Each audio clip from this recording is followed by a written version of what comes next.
When you look at the state of politics in the U.S., though, and you look at the Elizabeth Warren types who you never pay enough, do you think those people are good people? So Elizabeth Warren is obviously a Marxist. She claims she's a capitalist. She calls herself a capitalist. She just wants rules, she says. I could call myself Jesus Christ, would you believe me?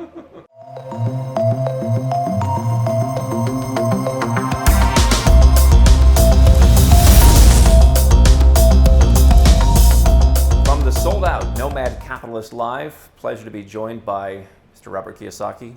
Thank you for being here, sir. It is my honor. And I want to apologize to the camera. I'm late. I'm never late. I'm a U.S. Marine. But I have met more interesting people in a half day than I've met in a year. And so Nomad Capitalist, it fits my whole MO, my whole beingness. But to hang out with like-minded people has been stimulating. So I really want to thank, but that's why I was late. I was sitting down by the pool, and I'm talking to all these people, and they're the most meaningful conversations because I'm not afraid of saying what I want to say. So I apologize for being late. I'm never late, but I was down by the pool. I'm going, holy mackerel, what time is it? You walk around the hotel, it's practically all nomad capitalist people. And that is one of the hard things. And I think I wanted to start with Rich Dad, Poor Dad. Because to me, my wife is reading Rich Dad, Poor Dad. I remember my father, it was on his table 25 years ago, I think, at this point. That's when I first came out. It first came out. And I think for so many, I grew up with a certain amount of financial education. Most people, such as my wife, did not.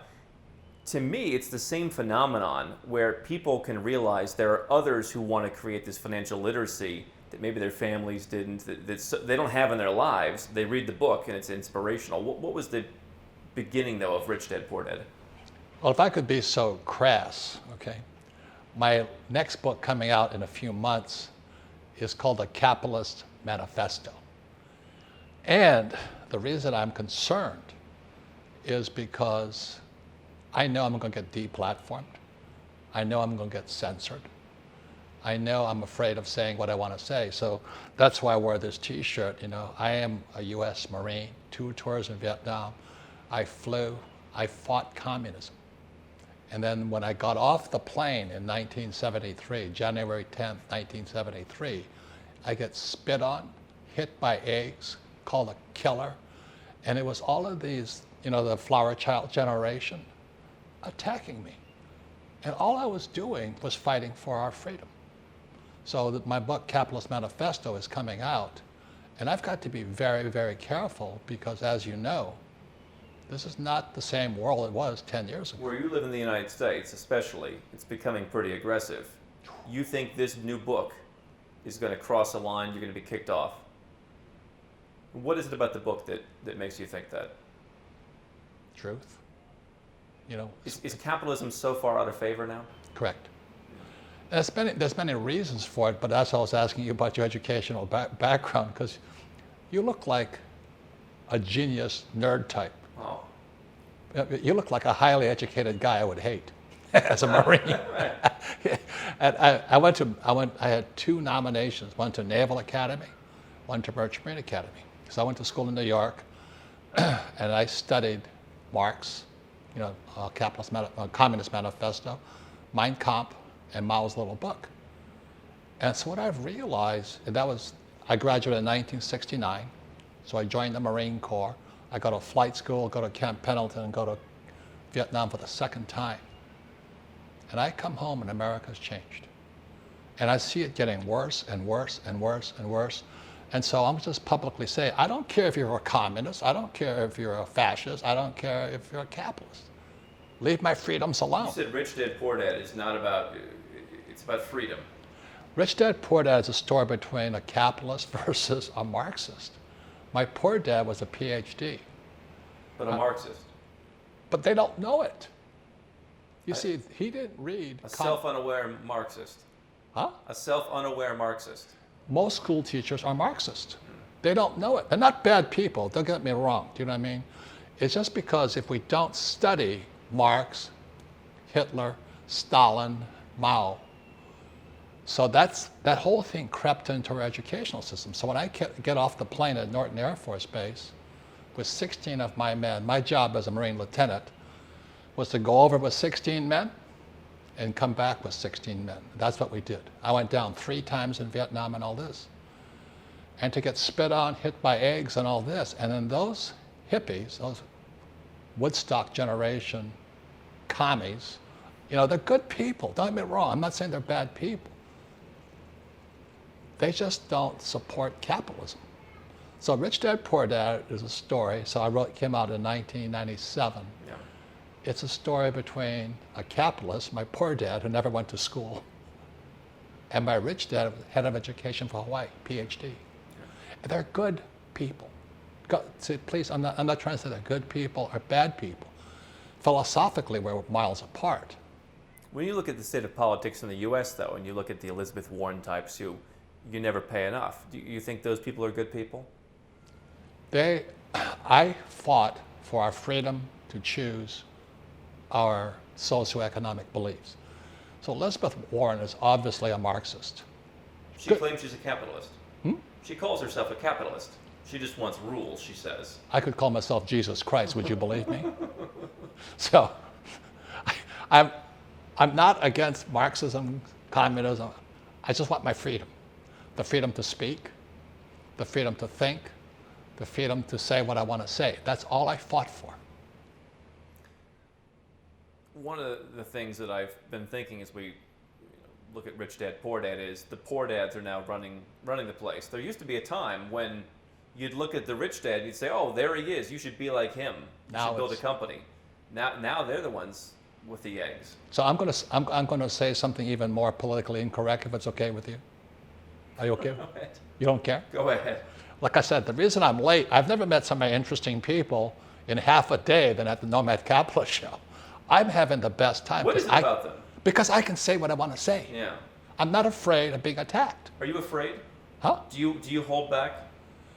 It depends on who I'm talking to today. Do you hold when you're out in public or you're on YouTube? Do you hold back? Oh, I've been deplatformed so many times.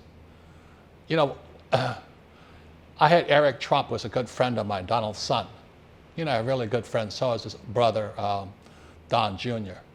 We're politically incorrect hunters. So we were talking about what it was like for the Trump hotels to be shut down during COVID. We got deplatformed because we mentioned Trump. In my board game, Cash Flow, which I created in 1996 to teach capitalism, I got deplatformed for using the word conservative. And all what do they do to you? Huh? What do they do? They take me off. Yeah. YouTube came after me and Facebook came after me. I use the word conservative, not from the point of view of politically, is that if you're an investor, sometimes it's best to be conservative. And that was the context I used it in. But because I used the word conservative, bam. You wrote books with Trump, you know the Trump family. What was your thought when he got elected? Let me step back a little bit. He and I wrote 2 books together. He's a very good man. My wife loves him.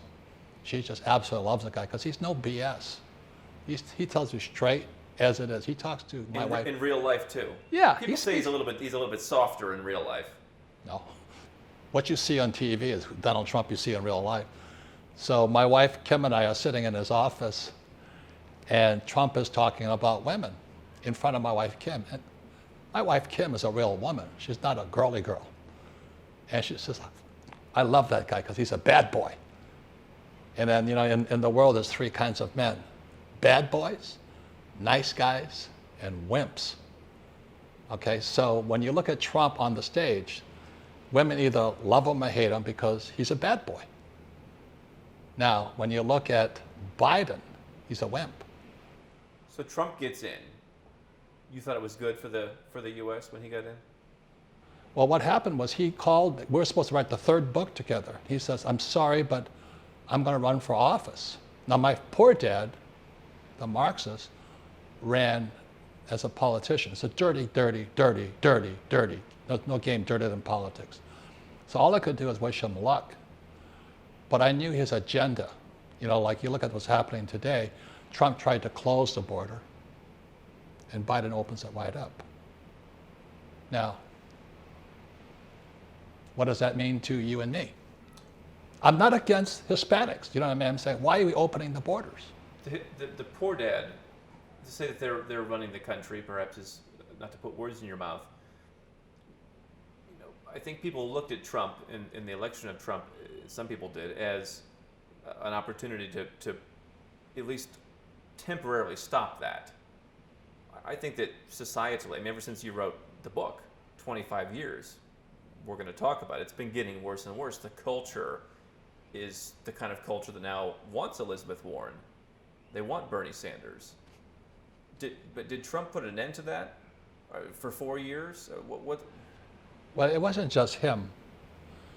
I'm a Marine. That's why I wear this shirt. Okay, I understand warfare. I fight for freedom. You want to be a socialist? You want to be a transvestite? You want to be a gayer guy? You hate this? That's fine. That's freedom. Just don't take my freedoms away. And so when Trump stepped in, he was putting an end to some of that nonsense, like with big pharma, military-industrial complex, sanctuary cities. As he says, we are a nation of laws. We obey the laws. And so that's why he tried to change the Supreme Court. I'm not saying this is, I don't agree or disagree, but I noticed what he was trying to do. So now the Democrats are trying to stack the Supreme Court so they can manipulate the laws. The thing that I would say that we would talk about in the Nomad Capitalist context, he got one big domestic accomplishment. He got the tax cut, which raised taxes for our people. For the first time ever, their deferral was eliminated, or it was dramatically changed. And so my thoughts on America First were, that means if you're an American, you better come home or else we don't want you. You're going to be at a disadvantage. What are your thoughts on that? Is that his thought process? Well, I don't know about his exact, because we're real estate guys. We don't pay taxes. I don't remember the debate with he and Hillary. Right. And he paid $500 or something. Huh? He paid $500 one year, something like that. $750. $750. So when Hillary says to him, and you don't even pay taxes, and Trump says, that's because I'm smart. He's a capitalist. Sure. Now, if you studied the manifesto, it was Lenin who said, if you want to destroy capitalism, print money. Marx says, if you want to destroy capitalism, raise taxes.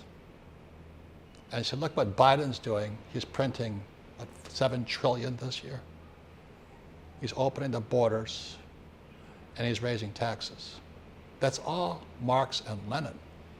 So I'm not trying to change anybody's point of view. I'm just trying to point out the facts here. So people ask, Andrew, how do I get the most out of Nomad Capitalist? How do I begin my Nomad Capitalist journey? The first thing people do is they start right where you're at. They watch YouTube, they listen to podcasts, they read articles at nomadcapitalist.com. We've spent years creating thousands of pieces of free content so that you can get the vibe from someone who's actually done this, from someone who's actually been in your shoes. What they'll do next, they'll get a copy of the book. You can find it on Amazon. It costs a few bucks, and while it's not going to give you all the secrets, it's going to, again, give you more of the vibe. You're going to learn a lot of the things that I've learned. You're going to learn some strategies you can employ, and you're going to get a lot further in your journey. From there, if you are the 7 or 8 figure entrepreneur investor, you can go to nomadcapitalist.com. You can click Become a Client. We're pretty busy these days, but we have availability to help a limited number of people who want to create a holistic plan, something that I think is so important. So if you want to do that, go to nomadcapitalist.com, click Become a Client, learn more about how it works and how we can help you.